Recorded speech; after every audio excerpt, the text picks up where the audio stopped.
Hey,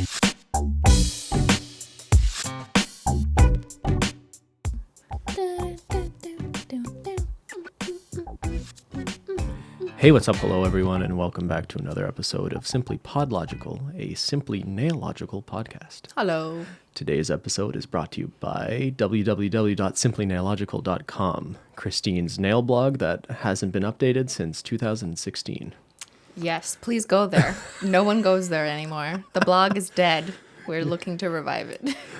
Well, we're not. Just kidding. But, we recently had an issue where some ads we didn't like were appearing on some of your YouTube videos online, and you went through the process of blocking those ads from appearing on your YouTube videos, but it wasn't working at first, and we couldn't figure out why.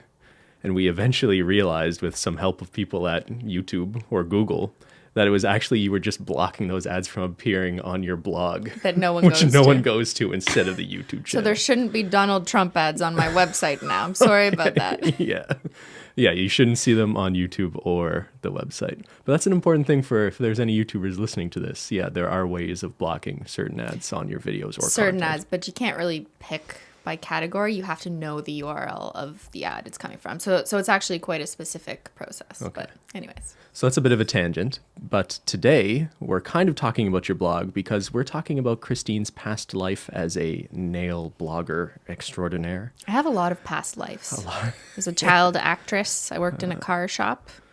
You have a lot of went to current school. lives, not just past, you know? Yeah, a nail blogger. But a nail blogger is kind of where this all started. So me being Simply Naillogical today, like the name came from my blog, Simply Naillogical. That's the first time I named myself Simply Naillogical. So. Yeah, now that it's been like a few years of you being known as a YouTube person, I wonder how many people still remember the fact that you had built this sort of niche following for yourself, and you had built a pretty big following just from posting nail art on mostly Instagram, I think it's fair to say. It started right? as a website, and then I eventually used Instagram. But if we go to questions, maybe that'll we'll be get into the all first. this. Yeah. Okay, so we We'll give asked you a questions history. on social Yeah. media, what you wanted to know about Cristine's past as a nail blogger. Thank you guys for submitting your questions. Yeah. So, okay, let's just get into those. All right, so first question, when did you start blogging? Was it more like a hobby at first, or did you decide from the start that you wanted to make it a source of income eventually? I had absolutely no intention or realistic perception that I would make any money from doing this. I think at most in the height of my blogging days, I made at most $8 a month off the ads that ran on my blog. There are other ways to make money as a blogger, but just off the ads on my blog alone, it was like $8 a month. Just Is that how putting much that it out makes there. now still? Or less No, than I think that? it makes like 12 cents a month now. there's still a little bit. I started it when I remember being a student at Corrections Canada, a different government Student department. employee. Sorry, a student employee, but I was also a student. I was doing You my were in master's. grad school still, yeah. Yeah. And I'd always loved nail art. I did a lot of nail art in high school. I think I've mentioned this elsewhere, maybe in a video. But I realized that there was a giant community of nail art online that I just like had missed for a few years. I just like didn't know it existed. And then I just happened to discover it. I'm like, this is so cool. I want to make a blog. And just because I wanted somewhere to kind of catalog and make a portfolio of my own nail art. I used to do it on Facebook on my private account, just like sharing it with my friends. Like we all used to post pictures on Facebook. I posted pictures of my nails. Yeah. So eventually I realized like there was an outlet for me to do this on the internet. And I thought like that's just so cool and so fun. And there was other people doing nail art. And I just wanted to join in. So I purchased SimplyNaillogical.com in 2014. I think I paid like $10 a year for the domain. Sure. And I made an Instagram around the same time, but I didn't really know how to use it in coordination with my blog because at the time, blogging was a much bigger thing than it is today. People actually read blogs at the time. Yeah, like And people were reading it. my recollection is, I remember like once you were done your thesis and you were done with grad school, that's when you actually really started doing this. I'd started it before, but I definitely... Sorry. That's okay. There's many cats in here. There's a lot of cat hair in here. Menchie's behind you. I started my blog before I finished my thesis, but I really put way more time into it after I was done school because all of a sudden I was like, I need something to do after work. Yeah. So I started working really hard on my blog. I was doing nail art every night and posting People it. know Christine's like a project-driven person who needs to be doing something all the time. So all of a sudden, when you weren't spending hours a day writing your thesis, I think you just sort of converted it to doing Yeah, that. it was a hobby. So to answer your question, yeah, it was definitely a hobby. I didn't expect to make any money of it, and I had no idea that I would end up on YouTube. You probably would have chosen something else if money was your main motivation. Yeah. You probably don't go into painting your nails and posting pictures of them on the internet thinking this is how you're going to make it No, big. no. All right, next question. What made you post nail art on the internet and not just have fun on your own? So why even share why it? even share it? That's a good question. I definitely had fun on my own, and I would do a bunch of them before I started sharing it. But maybe it was when, like, I was no longer hanging around people every day. Like, I wasn't in high school all the time, or school was over and I wasn't seeing my friends on a daily basis. It just felt like less fun to do the nail art and then show it to no one. I don't know. Is that strange? Like, sharing your art, I think, is important as an artist. There's some artists who prefer to keep it personal and decide when the time is right, like that they want to share it, and that's completely understandable too. But I really just liked the nail art community who shared their own art. It's inspiring. Like, you get all these different ideas for how you can create different nail art. So I really liked the community part of it. All right, next question. When you were first starting, how did you get people other than personal friends to actually read your blog? I had a blog once and it was only ever seen by like 12 people. I think only 12 people saw my blog in the beginning. I remember being at work and telling my coworkers to, like, can you go check out my blog? I just posted something, and like they didn't really care, but they were being nice and they went to my blog. I told my friends, my family, I posted it on my personal Facebook and like asked my friends to go look. But to be honest, my blog in and of itself never really gained any traction. It was Instagram where I started gaining traction through hashtags and getting reposted on larger accounts. And then those people discovered that I had a blog, and that's kind of what I was trying to redirect people back to. So I used Instagram to maybe show, it would get more likes and get more attention. Then I'd be like, please go check out my blog. I have more pictures on there. Yeah, but in retrospect, right, it was much more important to build Instagram. Even though you maybe only saw it as a vehicle to bring people to your more detailed blog posts, really Instagram is what built you the audience to actually see your nail art, right? Yes, yeah. Doing nail art using hashtags, that was a big thing. Was that the real way at of the time to get discovered? Yeah, you use like nail art diaries or different Were there weird there were like hashtags. feature accounts and stuff too that would there was post people? huge nail art feature accounts that would look through these hashtags that you would tag, and then they would find ones that they thought were good, and they'd have like 2 million followers. They'd repost it and credit you, and then their followers would see that and then see your tag and then follow you as a result. This was back when if you followed someone on Instagram, you would consistently see what they posted. Right. It was in Algorithmically chronological now, order. Instagram's a very strange Things have platform, definitely right? changed, but at the time, Instagram, I think, was the biggest propeller for my following.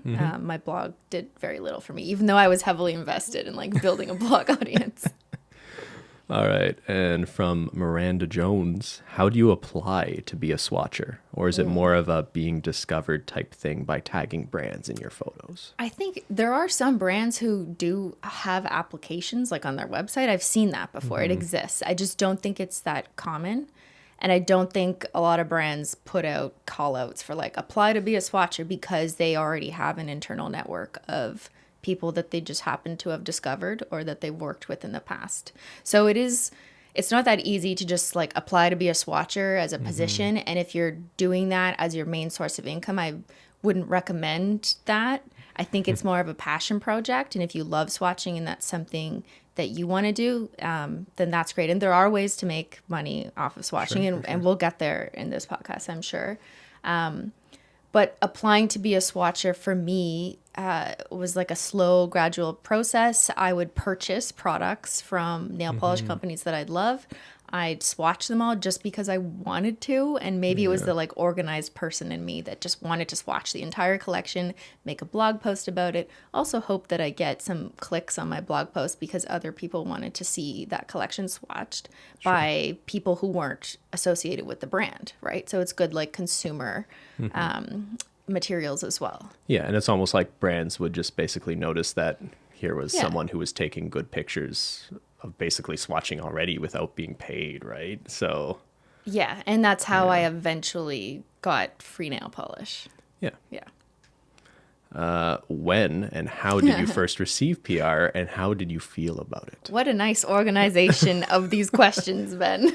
Yeah, so when brands started noticing you were taking good pictures, how quickly did this happen that all of a sudden they're like asking if they can send you product or just sending you product? Not very quickly.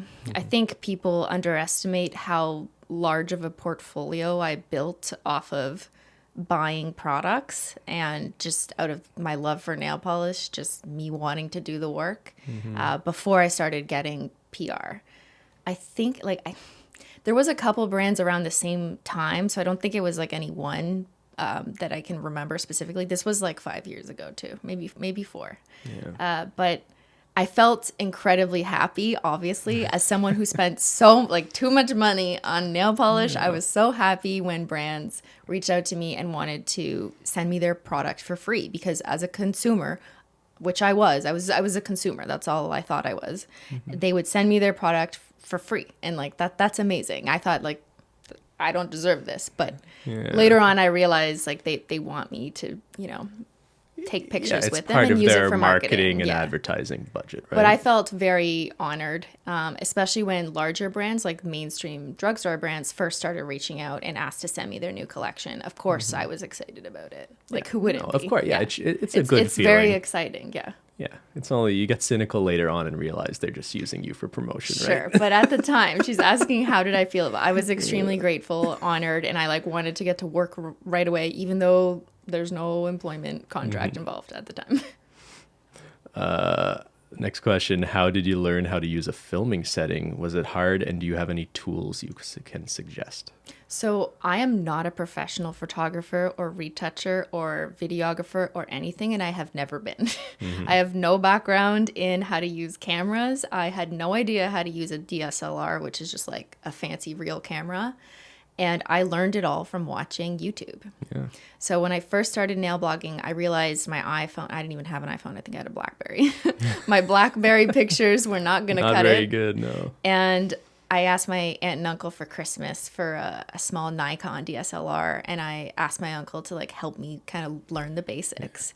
And so they bought it for me. It might have been a graduation present. I can't remember. Something like that. But an amateur like small DSLR. Yeah. And I watched YouTube to learn about like what's the relationship between aperture, shutter speed, and ISO. And I didn't know these things, but they're all come key in just general photography, not even just nail photography. But like these things I didn't know, and I kind of learned them on the way. And YouTube was a big help to me into learning like how to use a camera. Yeah, I guess there is a pretty big jump from taking iPhone. Like the cameras in phones today are kind of amazing. Right. And you can probably get by a lot just on those, especially early on. But there was a very significant jump in terms of like the professionalism of what you're producing when all of a sudden, like I remember that first camera was a Nikon D5300. Or no, you started with the 3000 series. Yes. Yeah. You eventually got a Nikon D5300 which you still use to this day. Because I love it. And what matters more is you just have like a macro lens attached to it that all of a sudden lets you get those really juicy up close shots. But at the time, I couldn't afford or I couldn't justify purchasing like $2,000 worth of camera equipment for this hobby. Yeah. So I asked for it like as a present. Yeah. And then that's how I, was able to do it. That doesn't mean you need expensive equipment to be a successful blogger. There's many people, like Ben said today. I know you can kind of tell when it's an iPhone picture, but they're so good these days that people are literally using their phones, and that's great. So you please don't take this as like you have to invest. I was also really interested in the photography of it and like creating bokeh with the Holo.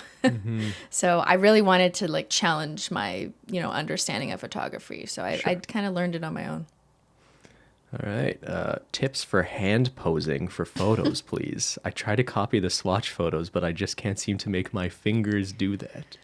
I get a lot of questions like this. People ask me like, how do you pose so like elegantly? You have to practice your pose. So this is what you got to do. First, you got to roll out your wrist. Oh, yeah? You got to relax your wrist, okay? Because I do see in some posing, people will get like this like strain, and then you do like the claw. And like you don't want the claw, okay? It's a serious answer. This is a serious answer.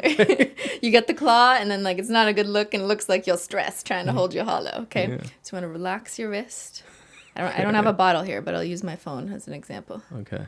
And you'll just kind of like gently relax your wrist. Yeah, you've been relaxing and, it for a bit and now. just pose naturally with your fingers evenly spaced and like it's fluid and effortless. It is a challenge to model your hand like that, but you want to look like relaxed and your fingers are close as opposed to stretched out and like tight, right? Yeah. So it takes practice. Okay. I don't know how else to explain this, but yeah, it is something that comes with time. I look at my early swatch pictures and like there's always something that I'm going to criticize and be like, this could have been better, or the lighting is way off. I also remember like there were times where you'd be in that back room painting your nails for like hours and hours at a time. Mm-hmm. Like, doesn't that hurt your hand and your neck? And Yeah. The downside of being a swatcher is that like you might get neck strain. And still to this day, because I swatch for Holo Taco. But when I started swatching for brands 4 years ago, I would sit there for 6 hours straight and, try and get through a collection of 10 polishes. And holding your hand in the same position with your elbow that has to be like this and your head has to be tilted because maybe you're looking at the screen on the camera. And the strain is unbearable sometimes that like I had to set a limit for how many nail polishes I would swatch in one sitting. And my limit used to be like 10. Now it's 2. I can only swatch 2 in a row now before my neck starts to completely kink up. You're getting old. I'm getting older, but like mad props to all the swatchers out there. It is so much more work than I think people realize. People realize like, oh, just take a picture of your nails, done. Yeah, but if you need to take the exact same photo for 12 different shades in the best lighting conditions to highlight the properties of that polish, it's really hard. Yeah. Consistency is harder too, to keep your fingers the same way. All right, next question. How did you learn to properly photograph holo? Is there a trick to it? So this is something I learned down the road or like along the line. Soft boxes, like those things that you see in photography, like a big white box with a white sheet on it, are holo's enemy. Yeah, that is not good. That is not good. It's good for your faces. Yeah, and for beauty. portraits or just your hands or normal nail polish. Right. But not for holographic. It's awful for holo because I don't know, it just like it doesn't allow the holo rainbows to bounce back because it's diffusing it. It's ultimately a diffuser. So I didn't learn that for a while. Like I started experimenting with different lights and I was just so frustrated that like I bought these professional like softbox covers and like they just didn't make the nail polish look that good. Ultimately sunlight is the best, but not everyone can shoot in outside conditions, especially when you're like me and you live in Canada.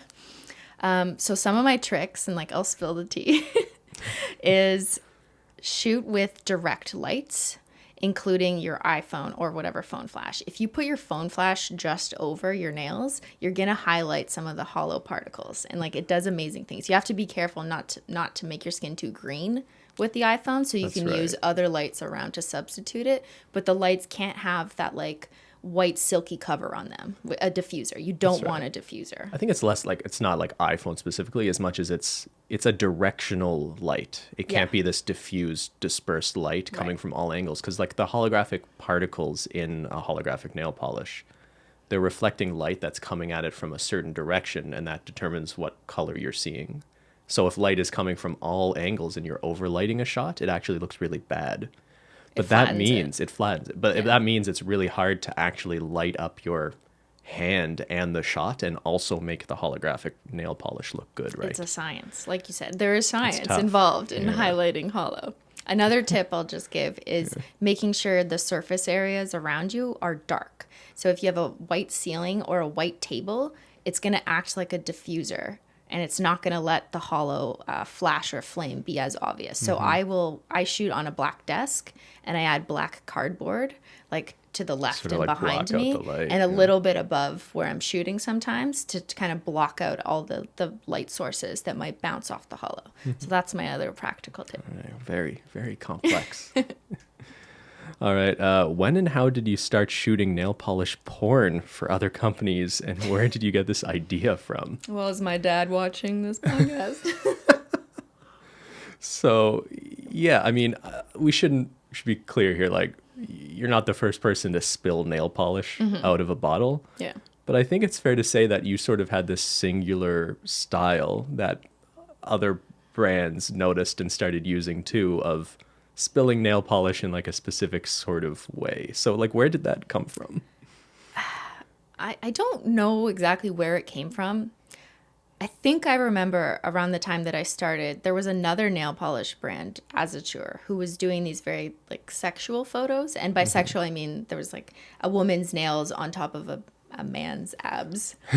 Like it was using people. It was implied Yes. like Yeah, sexual. Anyways, but it was shot very like dark and the nails were lit up. And I thought that was kind of an interesting approach. But I was like, you know what? If we just took that man out of the picture, we could still make the nail polish I don't really want sexy. I sexy don't want men the in my man. pictures. I just want sexy nail polish. Yeah. So I kind of just played on that idea of what if I just spill the nail polish out of the bottle in the dark? Like everything else is black. All you see is the hollow pouring out of the bottle, or all you see is it dripping off the brush really slowly. Well, it's like you shoot it in a very gratuitous sort of like sensual way almost. It is pretty strange to watch. Is it strange or is it just fascinating? Like, I don't see, it's not actually sexual, obviously. Like, it's just nail polish. But the way the glitter falls slowly, like when you put it in slow-mo or you just like slowly tip it over, it's just so like oddly satisfying to watch, or at least it is for me. So Okay. that's why I started doing it. And then eventually companies would, see that I use their nail polish to do it. And others wanted me to do that with their polish because Yeah. it looked like a good marketing thing, which is not why I started doing it. I just did it because like I liked the artistic component. I liked how it was like art to me. I liked spilling it. And then companies eventually hired me to make nail pornos for them. And I remember charging, like I started at $40 for a nail porno, like a For, like, a 15 video. second. Yeah. Yeah. So it was a 15-second nail porno video, but I would spend hours shooting it. And I charged $40 for like hours of work of filming, staging, and editing it. Yeah. I think eventually the most I'd ever charged for a nail porno was $200 after some time of like, and it was multiple different shots. It wasn't just one polish. And it took me more than a day. It probably took me an entire weekend to make and produce that. And if that company had hired a real videographer, like which I was not a professional, Yeah, sure. to make the same thing, they would have charged probably like $1,000 for that time, I mean, what, if they're paying for a commercial, yeah. or Well, or maybe more. I think it's funny looking back how little you knew of your value or worth. I think that's kind of going to be a recurring theme in this conversation a little bit. But it's all part of learning. So like I also don't regret these things. It was just kind of learning and experience, and I was also building my portfolio. So that's how I Sure. saw And it. it's nice to know, looking back, it's not like you were doing all of this for the money. So it's just kind of Yeah. amazing you ended up in the position you eventually did. Yeah. Yeah.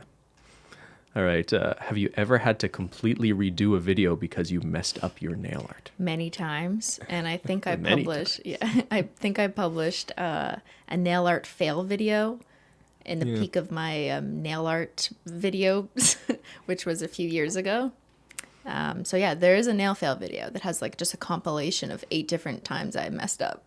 Yeah, but I mean, typically back in the day, if you were just like swatching for a company, and if you messed up, were there times where you just had to like completely redo your nails? Yeah. And I guess no one's seeing that, right? Yeah, if I nicked a nail before I got the shot, yeah, I was really pissed because I'd have to redo it. It sounds terrible.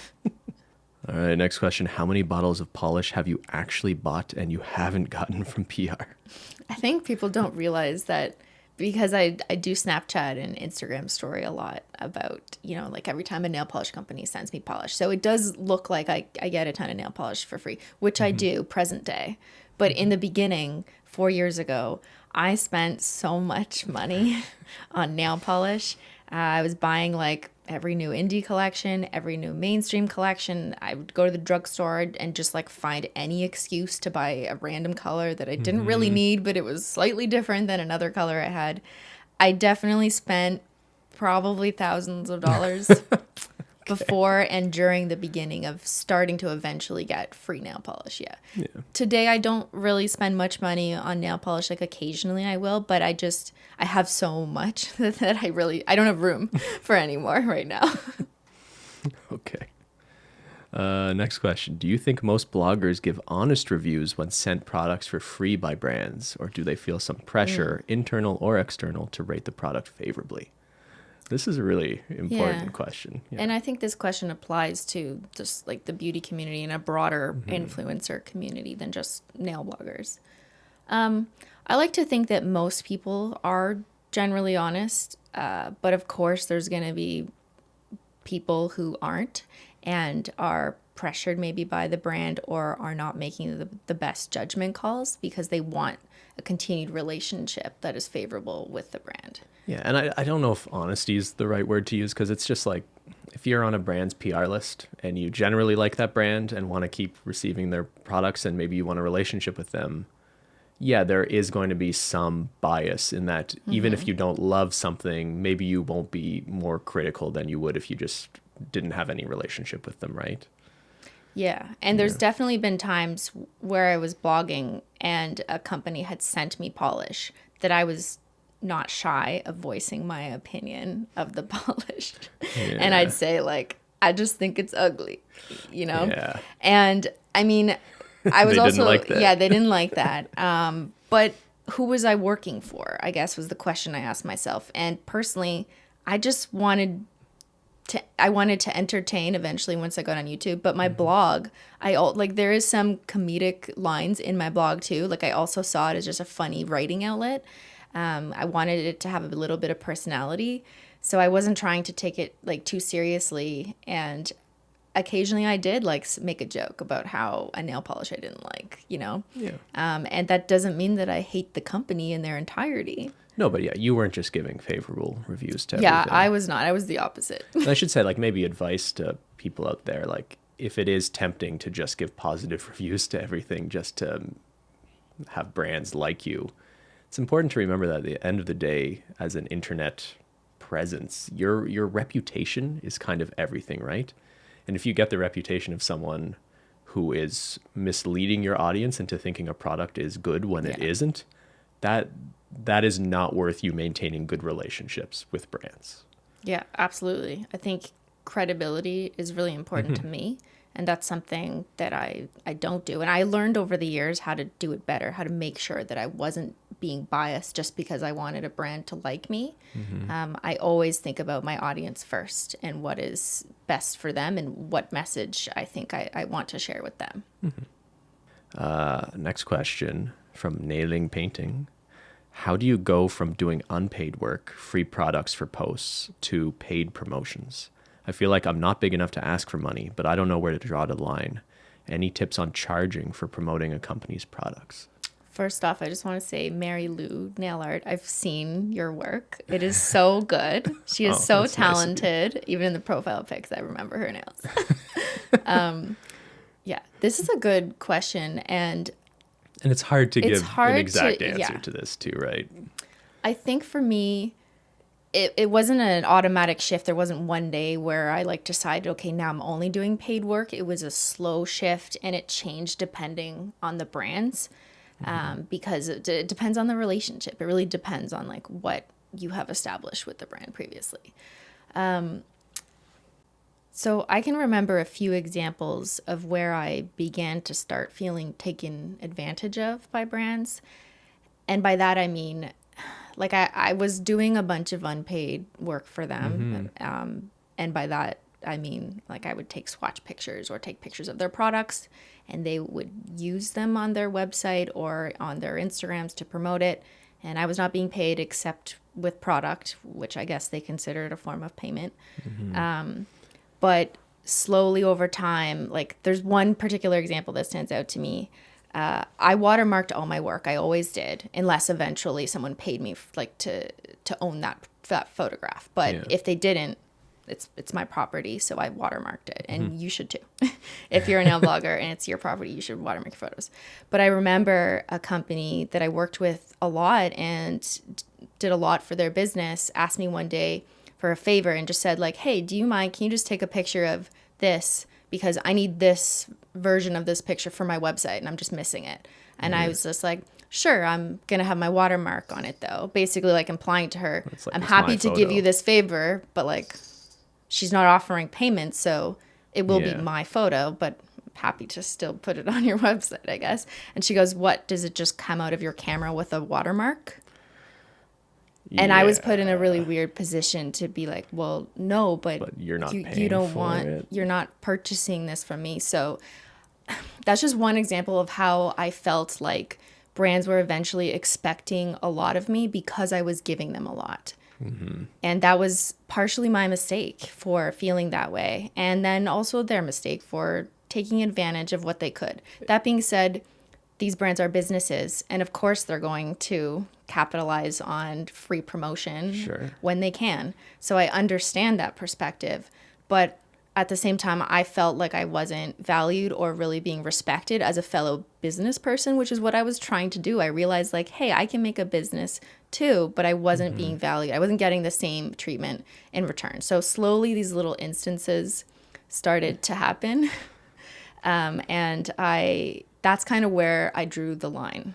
Yeah, and actually, I think that's a really useful line to draw. If a company wants to use your art, like in their advertising, in listings on their website, there's no way they should be getting that from you for free or in exchange just for product. I think I can't imagine a scenario where that makes sense. So you should, it's really hard as an artist to know your worth, right? Yeah. And I think, like you've already sort of indicated, you did do a lot for free. You established your worth to these companies. And then that allowed you to sort of have the conversations to be like, a lot of people want my photos. I'm going to have to charge you at least, even though you didn't charge much at all, especially in the beginning. It was just like a sign of respect that they were willing to pay anything at all. Yeah. And then to have companies that were basically like expecting you to continue to give them free promotion, that was a really shitty thing to realize. A lot of companies just expected that of you. The other thing to add to that, I used to charge like $12 for swatch pictures, by the way, just for some context. The other thing is once I started gaining some popularity on Instagram and the brands that I was working with on a PR basis realized that, they wanted to take advantage of me even more because they realized that by me receiving their product, it meant that thousands, hundreds of thousands of eyeballs would see their product and they would ultimately be benefiting from me giving them free marketing. So when I, said I now charge $12 per swatch picture, which I do not think was greedy and was, far more than fair. So. And I wasn't even asking them to pay me for my influence. I was just charging for the photo itself, which in theory, if I didn't have any influence, that's what I should have been charging. Yeah. But yeah, I just became kind of disheartened, and it didn't like hurt my feelings because I ultimately know this is just business and I understand from their perspective, of course, they're going to take advantage of this when they see it.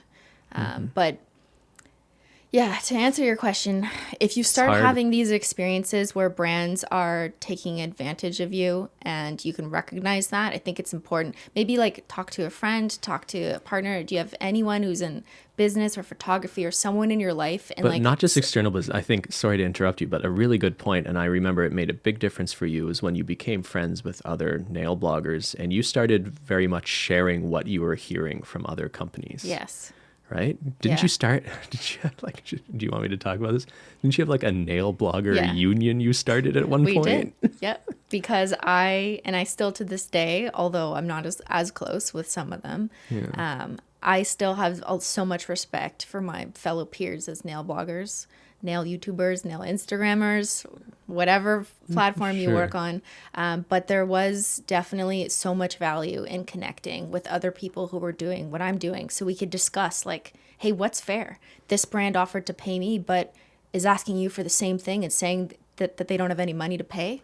That's not cool either. So just to be clear, it wasn't like a union. Like you guys had a group chat where you would like share what brands were telling you about how much they were paying and stuff, right? Yes, and I think that was important for empowering us as like artists and the people actually like producing these and people who had followings. Like a lot of us had followings and we all felt similarly taken advantage of for making other businesses successful. Yeah, because I mean the hardest thing about being in the position of a swatcher is probably knowing like if you are wanting to charge a brand, there's probably a bunch of swatchers that will just step up and do it for free, right? So it's hard to make that decision. So the more swatchers all value their work, especially if they're producing quality work that small or big brands would even want to use in an official capacity, it's good if you guys sort of stick together.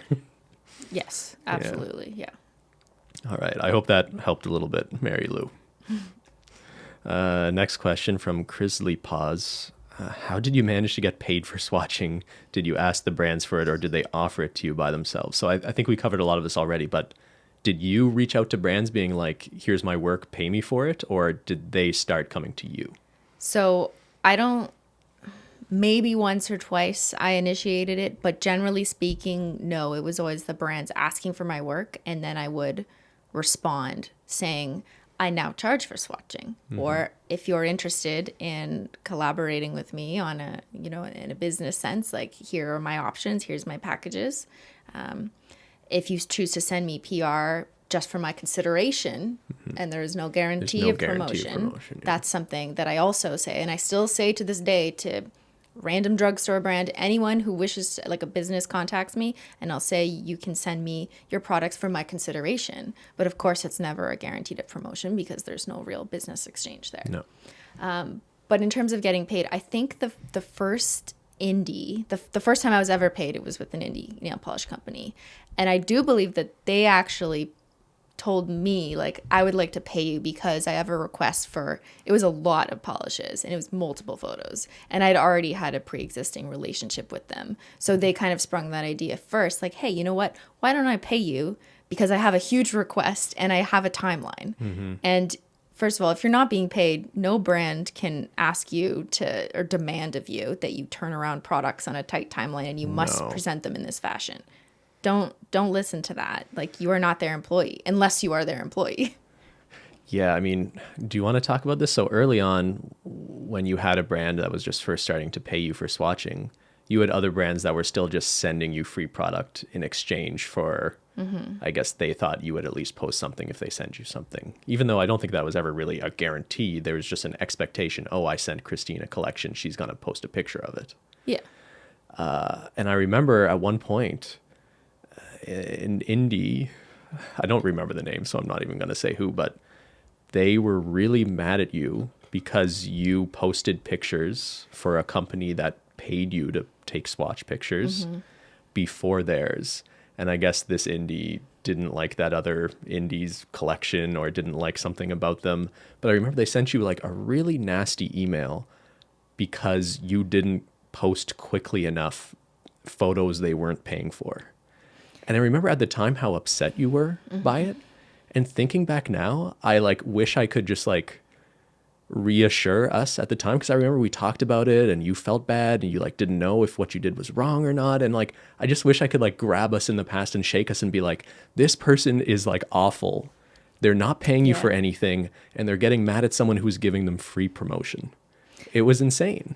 I think they were mad, just to explain this a little clearly. They were mad because they were coming out with a similar new product as the company that I was paid to do the swatching for.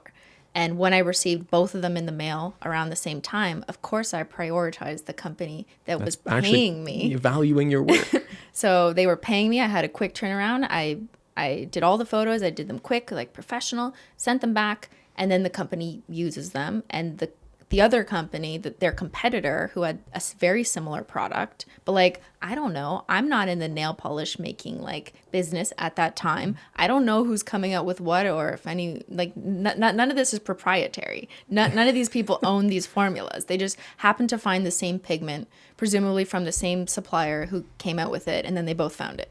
So they were in a race to get it out first. I guess. That's not my problem. Yeah. Like, I was a paid swatcher by one company. So I did that work, and then the other one sent me a really angry email, multiple paragraphs, and said they were so disappointed in me. And I cried about it because I felt like I'd hurt someone's feelings.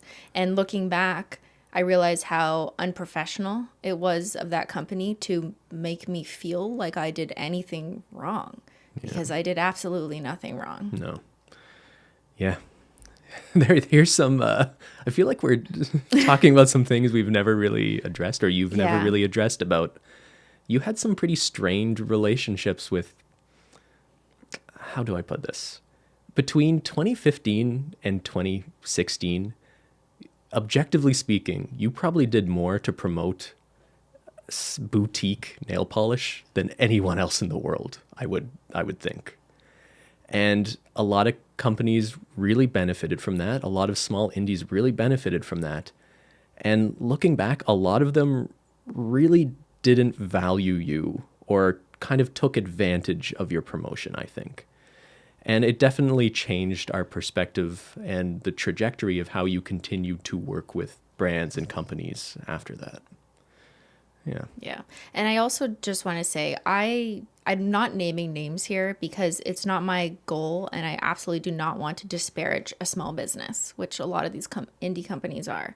I don't want to ruin a small business because I had a business relationship that just ultimately did not work out.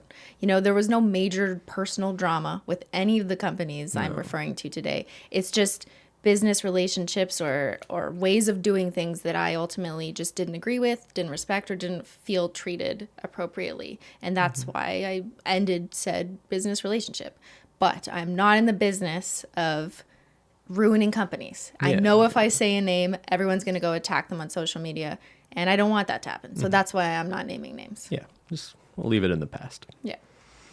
Next question. What do brands look for when working with swatchers or bloggers?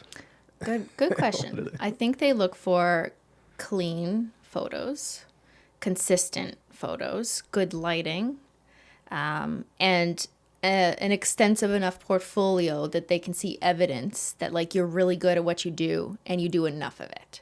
I don't think you can get a brand to sponsor you or send you free product if you have like 3 photos of your nails on your Instagram, right?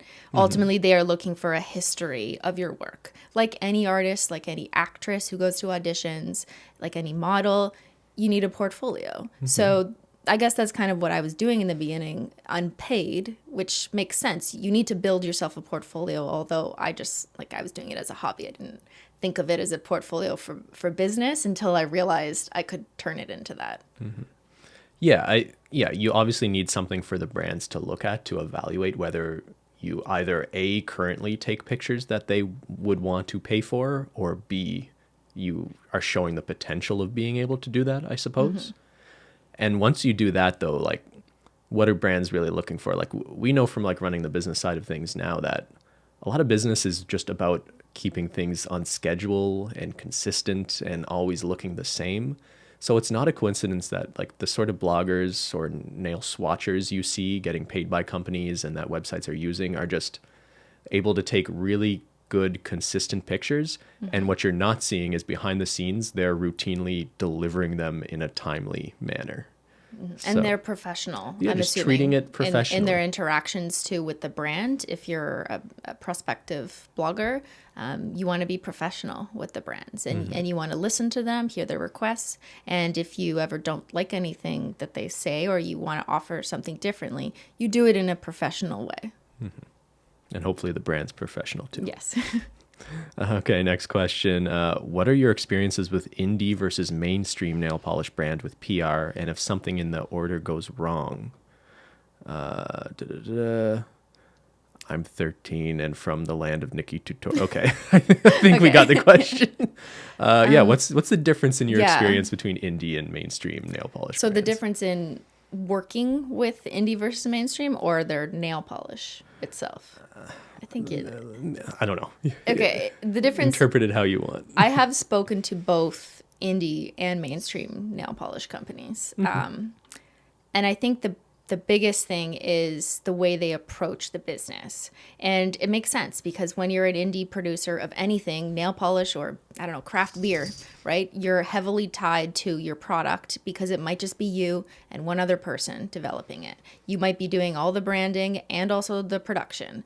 But in a mainstream nail polish company, there's a team of maybe hundreds of people. They have their own PR agency. They have someone else who develops the polish, and there's someone completely different who comes up with the branding concept. So they're run very differently. And as a result, when I speak to each of them, they handle the business very differently. And it makes sense, right? Like, so when we've talked to both indies and mainstream nail polish brands, if we're talking to a mainstream nail polish brand, I'm talking to like their PR or marketing person, I guess. And when you're talking to an indie, you're probably just talking to the maker. one or two people who run that entire business. And there is going to be a different level of emotional attachment to the brand because of that.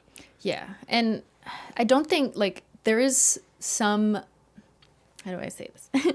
It's okay to have an emotional connection to some degree with your product because you have a passion for it. I'm passionate about Holo Taco. So yes, I have an emotional connection to my product. So I completely understand that. At the same time, if you're conducting a business and you're selling a product and you're working with business partners in any capacity, maybe they're swatchers, maybe you're hiring photographers, or maybe you're trying to get your product into Sephora, I don't know. There is an expectation that in dealing with the business world, you need to be able to handle these conversations with professionalism. And I have found just in my personal experience dealing with a couple, not all indies, definitely not all, but a few, it's been less professional. And as a result, like I felt somewhat disrespected, devalued, and it was challenging to work with them on things when I was trying to come at it from a rational business perspective, and their reactions became emotionally charged rather than just discussing like factually, this isn't going to work for me and my business plan because ABC. So it's been challenging sometimes. I found working with a few indies, definitely not all of them. There's some that are completely like they run their business like a business. And there's indies you still have good relationships with even today, right? And I should say, like, we've had good and bad experiences both with indie and mainstream nail polish or brands in general, right? So, like, there have been both indie and mainstream nail brands that basically were offering to pay you for a review, implying that they were thinking they were paying for a positive review. It's not just indies that were doing that. A big nail brand basically was trying to do that at one point, right? Yeah, I remember that. So there's one, at least one indie and at least one major nail brand that's like in the drugstore I can think of, who after I gave their product a negative, honest review on my channel, they had contacted me and asked if I would basically do a sponsored video for them and presumably be positive about the same or an improved version of their product to kind of, I guess, redeem their brand and have me, Simply and Illogical, now say that their product is good. And they wanted to pay me for it. I said no to both of those because I'd already decided that I didn't like the product. That's what I told my audience, and I'm not going to accept your money just to tell them otherwise. Yeah. And that happened for both indie and mainstream. Yeah. So there's unprofessionalism in mainstream and Good point. in indie companies, right? Yes. All right, next one. Without naming names necessarily, is there a brand that gave you a distaste for doing sponsored content? Was there a brand that was demanding for a good review? So I think we basically just preemptively answered that with that example. Yeah, it's unfortunate, but I also understand it from their perspective because if they're thinking about it from a strategic business sense, they want to redeem that credibility they just lost because some random YouTuber decided to say bad things. So like it makes sense to me that they tried to make an effort to reach out and correct that. But it's against my own code to as long as you can stand behind what you posted and like you gave the negative review for like a reasonable reason because you just didn't have a good experience with it as just any normal consumer would have, right? Yeah. And if people post negative reviews about Holo Taco, I'm not contacting them, asking them to like offering them money to change their mind. Change their minds. No, like it's normal. Customers, which I was for a lot of these, or bloggers, are going to have opinions, and that's okay. And you know what? The brands who were upset with my review, I wish that they just took that and learned from it. And maybe invested in like changing their product. Just listen to what I have to say. Listen to what nail bloggers, swatchers, customers say. Yeah, or don't if that's otherwise working for you. But or don't. But don't try and pay them off. Yeah. All right, next question. How many collabs with nail polish brands have you declined, especially now that you have your own nail polish brand? Okay. Christine's drinking her tea, so I'll just say I think anyone paying attention will have noticed that you basically stopped promoting any nail polish, in 2017 or 2018, around that time. Like there was a clear point at which you stopped doing sponsored content related to nail polish. And it was when we were first starting to seriously consider if you wanted to do your own nail polish brand, which I think was around I think it was 2017. That doesn't mean I stopped using nail polish. Sorry. No. Yeah. I used nail polish, obviously, but I stopped doing sponsored, like deliberate, dedicated videos for other companies. Or like doing paid swatches or paid videos in any way for other people. Yeah. Yeah. But there's at least 3 major drugstore nail polish brands I can think of that have all offered a proposal to work with me in some capacity, all of which we said no to. Yeah. And I guess there's a few reasons for that. Part of it was knowing that you were starting to think you wanted to do your own thing. Mm-hmm. Another was just you have set the bar very high for the kind of nail polish you're willing to put your name and face behind. It has to be excellent.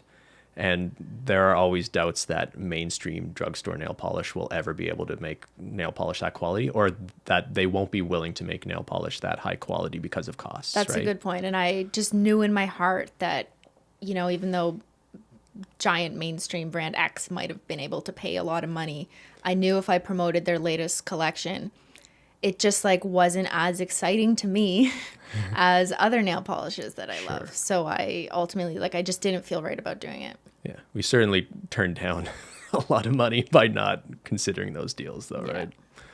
All right, next question. When and why did you start your peely bag? Because I was doing swatching. Is that why? Yeah, I think so. Well, nail art was a big thing I wanted to peel off too, but it became so frustrating as a swatcher to change your nail polish multiple times in a day with acetone. Like, it's really drying on your hands to do it 12 times a day. Mm. So I discovered like a peel off base coat many years ago. That's really what the peel off base coat is for, is if you want to regularly change your nails, right? Yeah. So that's kind of why I think I started it. And then I'm like, why am I throwing all these out? I think I want to keep them. They look good. So in my peely bag, there is nail art, but there's also just a lot of plain nails from swatching. Yeah. Okay. All right, next question. In past videos, you've talked about calling out websites and brands that take bloggers' photos for their product ads. How big of a problem is that in the nail community? I'd imagine it's easier to recognize a stolen face shot than a stolen hand. Yes. Is a good point. This is a great point, and I think it is a huge problem, and I see my stuff stolen to this day. One thing you can do to try and prevent it is always watermark your photos because, like this comment says, if it's not your face, it's hard to really know whose nails it is, and random consumer X who's seeing this as an Instagram sponsored post has no idea it's your nails and that you didn't consent to your photo being used for some random company's marketing. So it sucks when this happens. Watermark your photos around your cuticle so they can't crop it out.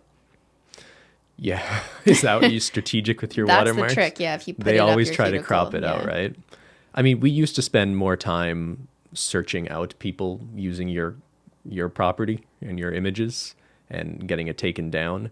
There's only so many hours in the day that you can really spend doing that. We still do it, and if it's being posted on any sort of mainstream platform, there are mechanisms for doing copyright claims and things like that, so it can be taken down. But you're right, it's just kind of hard to most of it that we're aware of is when we see people tweeting about it to either of us, right? Yeah. And honestly, thank you guys for pointing that out to me, because sometimes I'm not watching every ad on Snapchat or Instagram, and it's really it's upsetting, but like I also collect them. I collect all the instances I see of stolen content. I don't know if maybe I'll make a video on it one day, but I collect them, so keep tweeting them to me. Okay. Did you meet any toxic nail bloggers, or was everyone pretty nice? I mean, I would definitely say it's not like the beauty community. Well, that's a big degree. That's a big topic right now. Like, a lot of people are pushing back on this label that the beauty community writ large is toxic, when really it's just like a few really prominent mainstream people that have huge fan bases are sort of like the most toxic, and there's plenty of people who just do makeup because they love makeup. Yeah, no, you're right. Yeah, right? Definitely. So I don't want to just like paint with a broad brush and say the beauty community is toxic, because I know a lot of people are sensitive to that right now. Yes. And I think maybe that's it's analogous to the nail blogger community too, right? There's a lot of people who just love nail polish and are having a good time online doing nail polish. But like in any community, there are going to be those bad apples or toxic people or people who shit talk people behind their back and are into drama and things like that. So I know you've experienced that as well. I think I really started experiencing negativity towards me once I started getting more popular. And I noticed that even brands like small indies that I used to work with would start talking shit about me online in hidden groups that they thought were hidden. And then people would share that with me and be like, I don't know if you saw this, but so-and-so said this about you. Meanwhile, they were emailing me trying to get my rates and work with me. So that put a really bad taste in my mouth and just made me like sad. That was pretty much at the point where you basically stopped considering working with indies other than ones you maybe had an existing relationship with, because we were seeing a lot of examples of them maybe reaching out, asking for a sponsored video, and then we'd see them in a Facebook group saying like really awful things about you. And so it's like, oh, they wanted to profit from your advertising, and they were just saying a lot of really disrespectful shit about you on not even private like Facebook groups that you can still find. More on like the nail blogger topic though. Like, I think, and you know what? It might be hard to find evidence of this on the internet now, but Cute Polish, the really giant nail art personality before you, went through something similar in the sense that a lot of people in the nail blogging, nail art community started hating her when she got really popular. An aspect of it, it's not like these people have to like you or her, but there's definitely at least an aspect of it that is resentment or bitterness about how like, oh, you've gotten so popular from doing this. And there was one nail blogger that comes to mind who we were a little concerned about. And I think you had reached out to her at one point. I don't want to say who it is, but like we had credible evidence that she had made multiple accounts on a gossip forum to have like conversations with herself about how terrible you were. And that's just not a good feeling, knowing that there are people out there that sort of obsessed with you, you know? So that's your experience? There were people who didn't like me, who still don't like me, and that's fine. And I've just come to realize, or how I rationalize it to myself, is that a lot of that is since I gained in popularity. Like that's what it's correlated to. And it's just sad, but it comes with the job in a way. Not that I agree with it, and I don't. And I think it's really sad. And it used to upset me way more than it does, but I've had to develop a thicker skin. And it's a good thing you weren't super young when you got this popularity, because I think it probably would have affected your mental health way more. Yeah, but that's a really good point. I was already 26, and high school was long over for me. Yeah. So that's what the behavior. It is a lot of like high school. It really felt like very very petty, very bitter, jealousy. Yeah. And I, for the most part, just chose not to engage. And I think that was the right decision. But it took a lot of like maturity and strength to do that, because I definitely felt hurt. And like I wanted to talk to the person and understand what I did so wrong to deserve, the kinds of words they were calling me on Facebook. But I didn't. All right, next question. Why'd you stop saying things like simply peel, like no big deal, and just mentioning other indie nail products in general? In the beginning, a lot of your videos were based around your favorite brands and nail products like Simply Peel and Peel Off Base. Yeah, that's a good question. And I do get this a lot. And just more generally, why have you stopped promoting brands that you used to promote? And I think just on a high level, like we've suggested already in this podcast, there have been business relationships that just didn't work out. And it's not necessarily because there was some personal reason. It's never just one small thing. It's multiple things that kind of led to me deciding that I no longer wanted a business relationship with this person or this company. And I would slowly just stop promoting it, because why am I going to grow someone's business who doesn't show me respect or value, or has done something to upset me, or said something about me behind my back, which happened quite frequently from a lot of companies. And I was really disappointed to see some of that. And not that I want to make an emotional decision and seek revenge. Instead, I just decided, like, I just I don't want to promote these companies anymore. Sometimes relationships fall apart, and I think it's more professional and responsible to just, I'm not going to grow your business anymore. That's it. I'm not trying to call anyone out. I never made any drama videos about like what really happened with X company, because that's not my goal either. Yeah. All right. We can leave it at that. Next question. Do you think blogs in general are still relevant?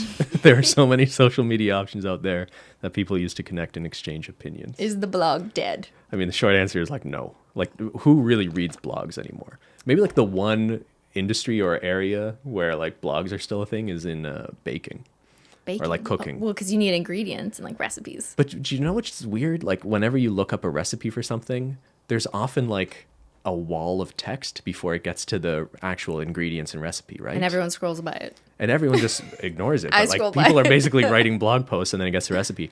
I gather there's some like SEO, like search engine optimization reasons why they write this like big long post before they get to the With recipe. a bunch of keywords about like banana I split. think that's what it is. But like, yeah, in 2020, if you're thinking of starting a nail blog, maybe just to start an Instagram account, right? It's also harder to manage a blog, I think, because you have multiple tabs, different post updates. You need to fill the space better. You need to think of headers.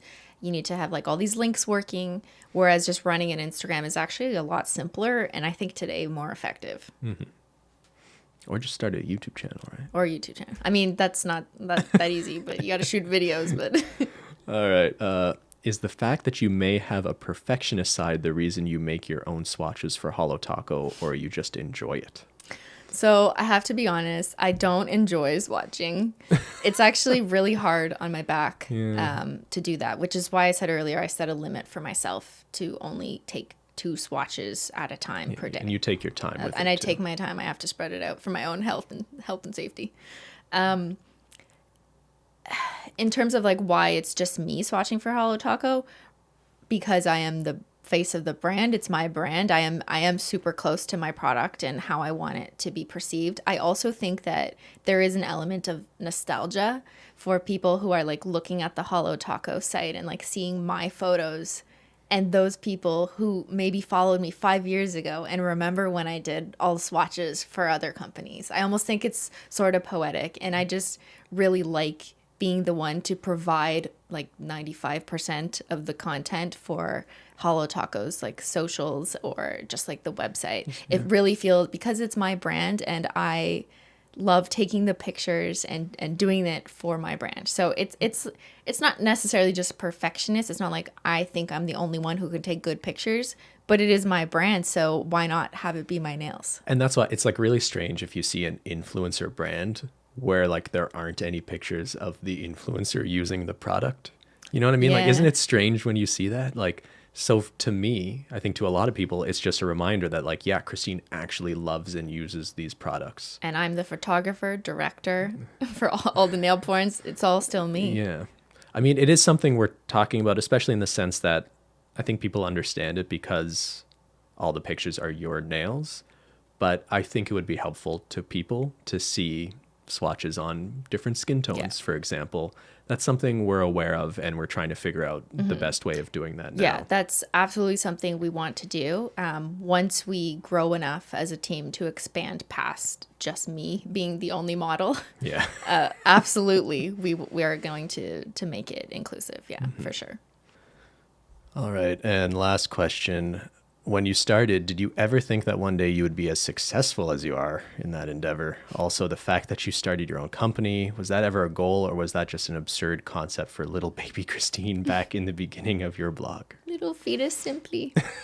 When I started my blog, no, I had no vision that I would start a nail polish company. Or that you could even make money That I could posting even pictures make of money. nails, Yeah, right? it was a slow thing that I eventually realized I could turn into a business, and then I already had the passion for it, and I'm like, hey, why not turn your passion into a business? Because I'd already established it. I mean, like, this whole journey has been crazy. I never thought of myself as being a public figure, which is what Facebook calls me, is public figure. Yeah? Like, what? Or a Canadian YouTuber is what Google calls me now. And having my own nail polish company is wild. I mean, of course, it was kind of a dream, but like not really. In maybe 2016, when I discovered like indie polishes and realized how different the quality was, and I really had a passion for a certain type of nail polish, holo. Yeah. I just, over time, like sure, I'd dream about it, but it wasn't really, didn't seem like something I could even do like alone. But eventually I thought that if I ever had a nail polish company, I would name it Holo Taco. And I think I've explained this story before. And I even reserved like the Twitter for like holo_taco in 2016, just for fun. Not because I actually knew this was going to happen and turn out this way, but it was just, if I ever had one, I knew that's what I was going to name it. And I should say, even back to, I remember the first year we went to VidCon, we weren't even invited. We paid $700 for an industry ticket. We paid for industry tickets to go. We ended up at some industry party, and I don't know if you remember this, but someone came up to us and pitched the idea of you starting a nail polish line. Mm-hmm. And they pitched it like, yeah, it'll be great. We'll just split it 50-50 and you'll just market the nail polish. I remember the time was it being bizarre. It was someone we didn't know, and there was no reason why they should have been getting 50% of the deal. Like, so it was a very funny proposal. But I think that also was like the first, like, planted a seed in our mind, like wow, like if you did start a nail polish line, of course there'd be people who would believe you because they know you would do it the right way, right? Mm-hmm. So I think like all the way back, there was at least a bit of a thought that it could be a possibility. And there were a lot of conversations between that time and when you actually launched Holo Taco with different prospective partners that could have been involved in it. A lot of people reached out on deals that would have made you a lot of money, but that we just felt wasn't necessarily the best fit. We really needed to find people to help us make it. Who had the capacity and infrastructure to meet the demand also. But we're really also willing to meet the sort of quality expectations you have. Right. Because to be frank, like we talked to a lot of like the big producers and labs, and most of them were more interested in doing like a kind of co-branding thing, like SimplyPodLogical X big drugstore brand. Mm-hmm. And yeah, like we kind of intimated before, we didn't have the confidence that they would prioritize quality as much as we wanted them to. Yeah. On the flip side, I don't know how much we want to get into this. There are NDAs involved, but we talked to a few indies way back years ago about potentially bringing some of them on as either consultants or selling formulations or ideas to us, because obviously you have a lot of respect for the quality of polish you see from indie nail polish makers. Mm-hmm. Ultimately, those conversations didn't really go anywhere. It just didn't make business sense. But we thought for a long time about how it made sense to launch Holo Taco, and we eventually got to the right place. And it was after years of talking to other people about it potentially happening, and eventually we just landed in the right situation. So I hope people sort of respect or appreciate that we didn't just jump at the first opportunity to sell nail polish with your name on it. Mm-hmm. We really were careful to only do it with the right people at the right time. Yeah, you're right. We had multiple phone calls, some in-person meetings with mainstream and indie nail polish makers to maybe make my own line. Mm-hmm. And of course, in business, you're going to have multiple different options and conversations before you find the deal that is right for you.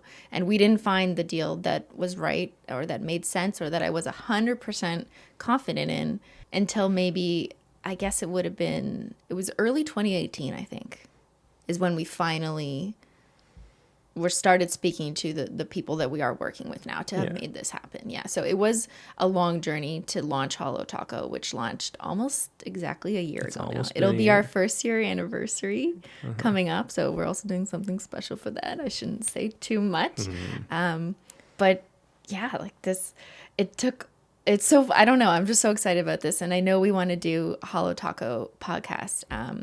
So I won't speak too much just about Holo Taco. But what I will say just on like indie relationship front is I really appreciate when companies that I have done work for in the past, like or had a collaboration with in the past, when I was coming out with Holo Taco, some of them congratulated me and said like, congratulations, like I'm so proud of you, or like you've done really well, you know, and showed me their support when they didn't have to. They could have chosen to be really petty about it, jealous or mad that I guess Holo Taco is their competition now, but instead they were really supportive. And I know I don't like calling out brands out of negativity, but I will call out some out of positivity. So I would like to say thank you, honestly, to Fun Lacquer and Cirque Colors are two of the ones that were extremely supportive and congratulatory of me when I launched Holo Taco.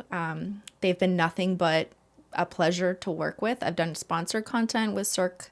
I've had a collaboration collection with Fun, and they ultimately like understood when I launched my brand, and they were supportive. And I think ultimately, I believe, and I think so did they, obviously, that there's room for all of us in nail polish, just like in makeup.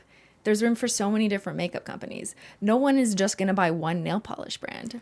I've never bought just one nail polish brand. You know, you buy multiple. Yeah. And you support who you want to support. And maybe it's just indie brands because you like supporting small businesses. And maybe you just like go to the drugstore and buy nail polish there. And the same way that you sort of individually as Simply Nailogical very much popularized or helped make more popular the type of high quality special effects nail polish indies we're making, the more successful Holo Taco is at elevating that category of the nail polish market, I think will also benefit some of the smaller nail polish makers who are doing the special effects thing.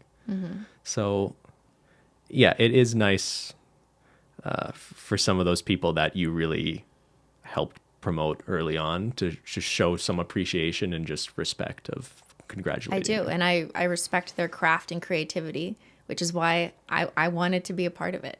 So, I mean, I don't think that's an insult of me insulting like their business, because I also want to make Holo polish. No. I mean, it's a love for a product that we all love. We all love Holo, and no one owns Holo, obviously. Can't we all just get along because we love Holo? I think there's room for it, and I think it's really important, especially for small businesses and women-backed businesses, women-owned businesses, to support other businesses and support other women just trying to use their passion and build a business. So log off of Facebook. Don't write any more mean comments. No. All right. Apologies to Cute Polish. We thought we might have a little bit of time to bring Sandy. her in at the end of the day to talk Sandy. about her experience in the nail polish community, but we ran out of time. Shout out to Sandy. Yeah, the OG, the original nail art channel on YouTube.